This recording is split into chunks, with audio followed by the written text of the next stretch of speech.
शांति 2 जनवरी 2025 की साकार मुरली है। मीठे बच्चे, बाप का पार्ट एक्यूरेट है। वे अपने समय पर आते हैं, जरा भी फर्क नहीं पड़ सकता। उनके आने का यादगार शिवरात्रि खूब धूमधाम से मनाओ। आज का प्रश्न है, किन बच्चों के विक्रम पूरे विनाश नहीं हो पाते?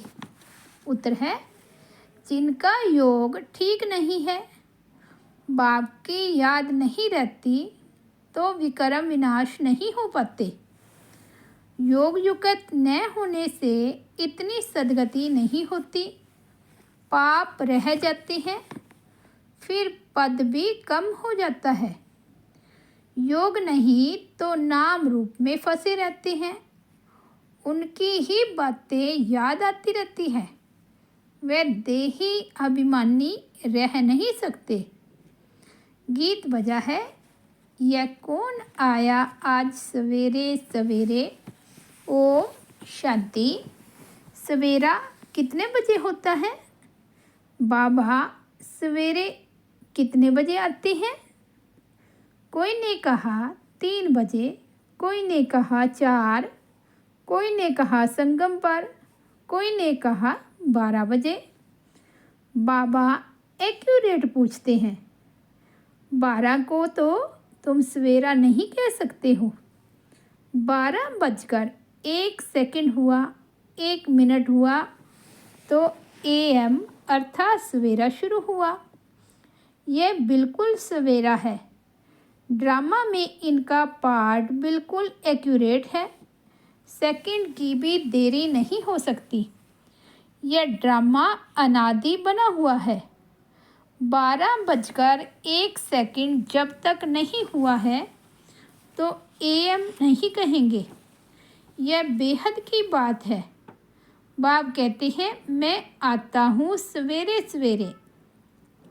विलायत वालों का AM PM एक्यूरेट चलता है। उनकी बुद्धि फिर भी अच्छी है। वे इतना सतो प्रधान भी नहीं बनते हैं तो तमो प्रधान भी नहीं बनते हैं। भारतवासी ही 100% सतो प्रधान, फिर 100% तमो प्रधान बनते हैं। तो बाप बड़ा एक्यूरेट है। सवेरे अर्थात 12 बजकर 1 मिनट का हिसाब नहीं रखते। सेकंड पास होने में मालूम भी नहीं पड़ता। अब यह बातें तुम बच्चे ही समझते हो। दुनिया तो बिल्कुल घोर अंधियारे में है। बाप को सभी भगत दुख में याद करते हैं, पतित पावन आओ, परंतु वे कौन है, कब आते हैं, ये कुछ भी नहीं जानते। मनुष्य होते हुए एक्यूरेट कुछ नहीं जानते, क्योंकि पतित तमो प्रधान है। काम भी कितना तमो प्रधान है। अभी बेहद का बाप ऑर्डिनेंस निकालते हैं, बच्चे काम जीत जगत जीत बनो। अगर अभी पवित्र नहीं बनेंगे तो विनाश को पाएंगे। तुम पवित्र बनने से अविनाशी पद को पाएंगे। तुम राजयोग सीख रहे हो ना? स्लोगन में भी लिखते हैं, बी होली बी योगी। वास्तव में लिखना चाहिए, बी राजयोगी। योगी तो कॉमन अक्षर है। ब्रह्म से योग लगाते हैं, वह भी योगी ठहरे। बच्चा बाप से, स्त्री पुरुष से योग लगाती है, परंतु यह तुम्हारा है राजयोग। बाप राजयोग सिखलाते हैं, इसलिए राजयोग लिखना ठीक है। Be holy and Rajyogi. दिन प्रतिदिन करेक्शन तो होती रहती है। बाप भी कहते हैं, आज तुमको गुह्य बातें सुनाता हूँ। अब शिव जयंती भी आने वाली है। शिव जयंती तो तुमको अच्छी रीति मनानी है। शिव जयंती पर तो बहुत अच्छी रीति सर्विस करनी है। जिनके पास प्रदर्शनी है सभी अपने अपने सेंटर पर अथवा घर में शिवरात्रि शिव जयंती अच्छी रीति मनाओ और लिख दो, शिव बाबा गीता ज्ञान दाता, बाप से बेहद का वर्षा लेने का रास्ता आकर सीखो। भल बत्तियाँ आदि भी जला दो। घर घर में शिव जयंती मनानी चाहिए। तुम ज्ञान गंगाएं हो ना, तो हर एक के पास गीता पाठशाला होनी चाहिए। घर घर में गीता तो पढ़ते हैं ना। पुरुषों से भी माताएं भक्ति में तीखी होती हैं। ऐसे कुटुंब परिवार भी होते हैं जहाँ गीता पढ़ते हैं, तो घर में भी चित्र रख देने चाहिए। लिख दें कि बेहद के बाप से आकर फिर से वर्षा लो। यह शिव जयंती का त्यौहार वास्तव में तुम्हारी सच्ची दीपावली है। जब शिव बाप आते हैं तो घर घर में रोशनी हो जाती है। इस त्यौहार को खूब बत्तियां आदि जलाकर रोशनी कर मनाओ। तुम सच्ची दीपावली मनाते हो। फाइनल तो होना है सतयुग में, वहाँ घर घर में रोशनी ही रोशनी होगी। अर्थात हर आत्मा की ज्योत जगी रहती है। यहाँ तो अंधियारा है। आत्माएं आसुरी बुद्धि बन पड़ी हैं। वहाँ आत्माएं पवित्र होने से दैवी बुद्धि रहती है। आत्मा ही पतित, आत्मा ही पावन बनती है। अभी तुम वर्थ नाटे पैनी से पाउंड बन रहे हो। आत्मा पवित्र होने से शरीर भी पवित्र मिलेगा। यहाँ आत्मा अपवित्र है तो शरीर और दुनिया भी इम्प्योर है। इन बातों को तुम्हारे में से कोई थोड़े हैं जो यथार्थ रीति समझते हैं और उनके अंदर खुशी होती है। नंबरवार पुरुषार्थ तो करते रहते हैं। ग्रहचारी भी होती है। कभी राहु की ग्रहचारी बैठती है तो आश्चर्यवंत भगंती हो जाते हैं। बृहस्पति की दशा से बदलकर ठीक राहु की दशा बैठ जाती है। काम विकार में गया और राहु की दशा बैठी। मल्ल युद्ध होती है ना। तुम माताओं ने देखा नहीं होगा क्योंकि माताएं होती हैं घर की घरेत्री। अब तुमको मालूम है भरमरी को घरेत्री अर्थात घर बनाने वाली कहती हैं।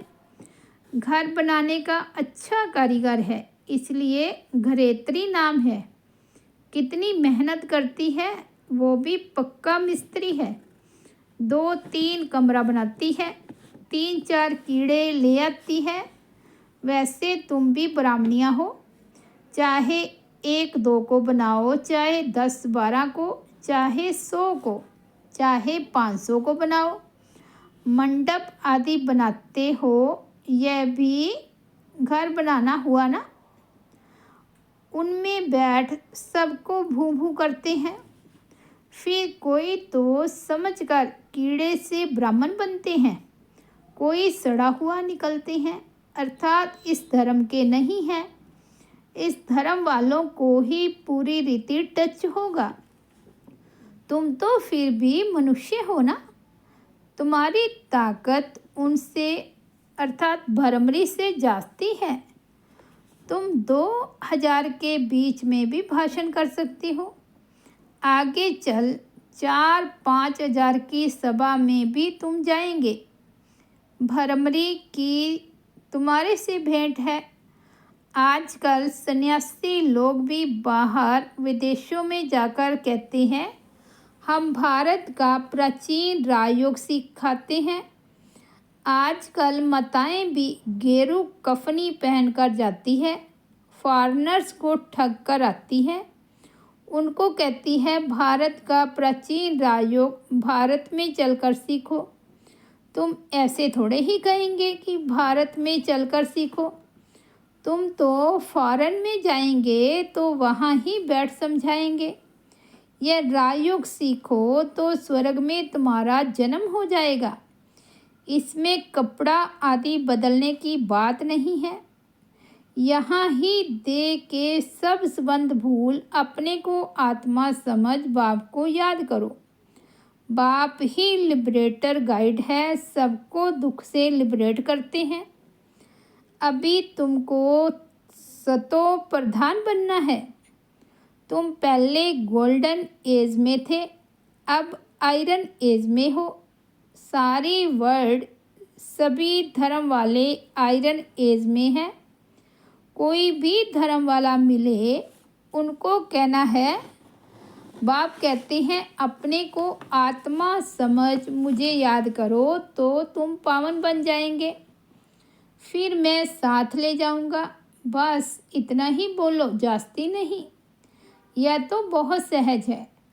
तुम्हारे शास्त्रों में भी है कि घर घर में संदेश दिया। कोई एक रह गया तो उसने उलाना दिया, मुझे कोई ने बताया नहीं। बाप आए हैं तो पूरा ढिंढोरा पीटना चाहिए। एक दिन जरूर सबको पता पड़ेगा कि बाप आए हैं शांति धाम सुखधाम का वर्षा देने। बराबर जब डिटिज्म था तो और कोई धर्म नहीं था, सभी शांति धाम में थे। ऐसे ऐसे ख्यालात चलने चाहिए, स्लोगन बनाने चाहिए। बाप कहते हैं देह सहित सब संबंधों को छोड़ो, अपने को आत्मा समझ मुझ बाप को याद करो तो आत्मा पवित्र बन जाएगी। अभी आत्माएं अपवित्र हैं, अभी सबको पवित्र बनाए बाप गाइड बन वापस ले जाएंगे। अब अपने अपने सेक्शन में चले जाएंगे। फिर डीटी धर्म वाले नंबरवार आएंगे। कितना सहज है, यह तो बुद्धि में धारण होना चाहिए। जो सर्विस करती हैं वे छिपे नहीं रह सकते। डिस सर्विस करने वाले भी छिप नहीं सकते। सर्विसेबल को तो बुलाते हैं, जो कुछ भी ज्ञान नहीं सुना सकते उनको थोड़े ही बुलाएंगे। वे तो और ही नाम बदनाम कर देंगे। कहेंगे बीके ऐसे होते हैं क्या? पूरा रिस्पॉन्ड भी नहीं करते तो नाम बदनाम हुआ ना। शिव बाबा का नाम बदनाम करने वाले ऊंच पद पा नहीं सके। जैसे यहाँ भी कोई तो करोड़पति हैं, पद्मपति भी हैं, कोई तो देखो भूख मर रहे हैं। ऐसे बेगर्स भी आकर प्रिंस बनेंगे। अभी तुम बच्चे ही जानते हो, वही श्री कृष्ण जो स्वर्ग का प्रिंस था वह फिर बेगर बनते हैं, फिर बेगर टू प्रिंस बनेंगे। ये बेगर थे ना, थोड़ा बहुत कमाया, वह भी तुम बच्चों के लिए, नहीं तो तुम्हारी संभाल कैसे हो। यह सब बातें शास्त्रों में थोड़े ही है, शिव बाबा ही आकर बतलाते हैं। बराबर ये गांव का छोरा था, नाम कोई श्री कृष्ण नहीं था। यह आत्मा की बात है, इसलिए मनुष्य मूंझे हुए हैं। तो बाबा ने समझाया शिव जयंती पर हर एक घर घर में चित्रों पर सर्विस करें। लिख दें कि बेहद के बाप से 21 जन्मों के लिए स्वर्ग की बादशाही सेकंड में कैसे मिलती है, सो आकर समझो। जैसे दिवाली पर मनुष्य बहुत दुकान निकाल बैठते हैं, तुमको फिर अविनाशी ज्ञान रत्नों का दुकान निकाल बैठना है। तुम्हारा कितना अच्छा सजाया हुआ दुकान होगा। मनुष्य दीपावली पर करते हैं, तुम फिर शिव जयंती पर करो। जो शिव बाबा सबके दीप जलाते हैं, तुमको विश्व का मालिक बनाते हैं। वे तो लक्ष्मी से विनाशी धन मांगते हैं और यहाँ जगदम्बा से तुमको विश्व की बादशाही मिलती है। यह राज बाप बैठ समझाते हैं। बाबा कोई शास्त्र थोड़े ही उठाते हैं। बाप कहते हैं मैं नॉलेजफुल हूँ ना। हाँ, ये जानते हैं फलाने फलाने बच्चे सर्विस बहुत अच्छी करते हैं, इसलिए याद पड़ती है। बाकी ऐसे नहीं कि एक एक के अंदर को बैठ जानता हूँ। हाँ, कोई समय पता पड़ जाता है, यह पतित है, शक पड़ता है, उनकी शक्ल ही मायूस हो जाती है। तो ऊपर से बाबा भी कहलवा भेजता है, इनसे पूछो, यह भी ड्रामा में नूद है। जो कोई कोई के लिए बताते हैं, बाकी ऐसे नहीं सबके लिए बताएंगे। ऐसे तो ढेर हैं, काला मुंह करते हैं। जो करेंगे सो अपना ही नुकसान करेंगे। सच बतलाने से कुछ फ़ायदा होगा, नहीं बताने से और ही नुकसान करेंगे। समझना चाहिए। बाबा कहते समझना चाहिए, बाबा हमको गोरा बनाने आए हैं और हम फिर काला मुंह करते हैं। ये है ही कांटों की दुनिया, ह्यूमन कांटे हैं। सतयुग को कहा जाता है गार्डन ऑफ अल्लाह और ये है फॉरेस्ट। इसलिए बाप कहते हैं जब जब धर्म की ग्लानि होती है तब मैं आता हूँ। फर्स्ट नंबर श्री कृष्ण देखो, फिर 84 जन्मों के बाद कैसा बन जाता है। अभी तुम सब है तमो प्रधान, आपस में लड़ते रहते हैं। यह सब ड्रामा में है। फिर स्वर्ग में यह कुछ नहीं होगा। पॉइंट्स तो ढेर की ढेर है, नोट करनी चाहिए। जैसे बैरिस्टर लोग भी पॉइंट्स का बुक रखते हैं ना, डॉक्टर लोग भी किताब रखते हैं, उसमें देखकर दवाई देते हैं। तो बच्चों को कितना अच्छी रीति पढ़ना चाहिए, सर्विस करनी चाहिए। बाबा ने नंबर 1 मंत्र दिया है, मन मना भाव। बाप और वर्षे को याद करो तो स्वर्ग के मालिक बन जाएंगे। शिव जयंती मनाते हैं, परंतु शिव बाबा ने क्या किया, जरूर स्वर्ग का वर्षा दिया होगा। उनको 5000 वर्ष हुए। स्वर्ग से नरक, नरक से स्वर्ग बनेगा। बाप समझाते हैं, बच्चे योग युक्त बनो तो तुम्हें हर बात अच्छी तरह समझ में आएगी। परंतु योग ठीक नहीं है, बाप की याद नहीं रहती है तो कुछ समझ नहीं सकते। विकर्म भी विनाश नहीं हो पाते। योग युक्त न होने से इतनी सदगति भी नहीं होती। पाप रह जाते हैं, फिर पद भी कम हो जाता है। बहुत हैं, योग कुछ भी नहीं है, नाम रूप में फंसे रहते हैं। उनकी ही याद आती रहेगी तो विकर्म विनाश कैसे होंगे। बाप कहते हैं देही अभिमानी बनो। अच्छा, मीठे मीठे सिकिलदे बच्चों प्रति माता पिता बाप दादा का याद प्यार और गुड मॉर्निंग। रूहानी बाप की रूहानी बच्चों को नमस्ते। हम रूहानी बच्चों की रूहानी बाप दादा को याद प्यार, गुड मॉर्निंग और नमस्ते। धारणा के लिए मुख्य सार, फर्स्ट पॉइंट है, शिव जयंती पर अविनाशी ज्ञान रत्नों का दुकान निकाल सेवा करनी है। घर घर में रोशनी कर सबको बाप का परिचय देना है। सेकंड पॉइंट है, सच्चे बाप से सच्चा होकर रहना है। कोई भी विकर्म करके छिपाना नहीं है। ऐसा योग युक्त बनना है जो कोई भी पाप रह न जाए। किसी के भी नाम रूप में नहीं फंसना है। आज का सतगुरु बाबा का वरदान है, मैंपन के भान को मिटाने वाले ब्रह्मा बाप समान श्रेष्ठ त्यागी भव। संबंध का त्याग, वैभवों का त्याग कोई बड़ी बात नहीं है, लेकिन हर कार्य में संकल्प में भी औरों को आगे रखने की भावना रखना, अर्थात अपनेपन को मिटा देना, पहले आप करना, यह है श्रेष्ठ त्याग। इसे ही कहा जाता है स्वयं के भान को मिटा देना। जैसे ब्रह्मा बाप ने सदा बच्चों को आगे रखा, मैं आगे रहूं, इसमें भी सदा त्यागी रहे। इसी त्याग के कारण सबसे आगे अर्थात नंबर 1 में जाने का फल मिला। तो फॉलो फादर। आज का स्लोगन है, फट से किसी का नुक्स निकाल देना, यह भी दुख देना है। फट से किसी का नुक्स निकाल देना यह भी दुख देना है। अव्यक्त इशारा है। अपनी शक्तिशाली मनसा द्वारा प्रकाश देने की सेवा करो।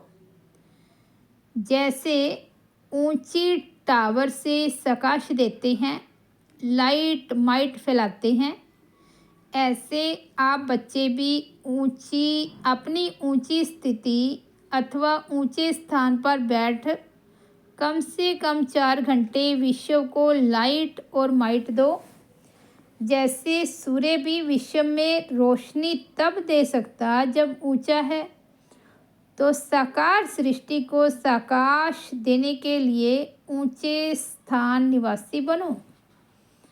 अच्छा, ओम शांति। तो ये थे 2 जनवरी 2025 के बाबा के अनमोल महावाक्य। मुरली की हेडलाइन है, मीठे बच्चे, बाप का पाठ एक्यूरेट है, वे अपने समय पर आते हैं, जरा भी फर्क नहीं पड़ सकता। उनके आने का यादगार शिवरात्रि खूब धूमधाम से मनाओ। ओम शांति।